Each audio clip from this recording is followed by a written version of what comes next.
पेला आणि मग म्हणला अरे कृष्णाला न्यायचं विसरलो, तसाच तोंडात गुळणा घेतला आणि कृष्णाला द्यायला निघाला.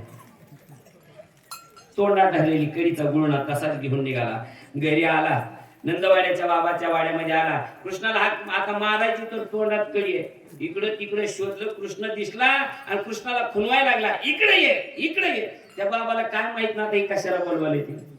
त्यानं मुदाम अज्ञानपणाचं नाटक केलं. पेंड्याला सापडत नव्हता, पण पेंड्या होता तो. पेंड्या जरी असला ना कुणी जरी असला फक्त भाव बघायचा होता. कृष्ण सापडला, कोणाच्या हाताला लागत नाही, तो फक्त भक्तांच्याच हाताला लागतो. सापडला तरी झाली हे निश्चिंती. फक्त भगवत भक्ताच्या हाताला सापडतो तो. त्या एवढा वेळा सोपा नाही सापडायला. पुढे गौड इतका प्रसंग येतो बघा, त्याच्यामध्ये म्हणतात महाराज हा कैसा येईल हाताला येणं सोपं नाही एवढं.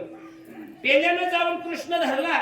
कृष्ण झटापट्टी करत होता, पेंड्याच्या तावडी सापडायचं नाही असं दाखवायचं होतं. पण पेंड्यानं धरलं, पाय आडवा लावला, देवाला खाली पडलं, छातीवर बसला पेंड्या.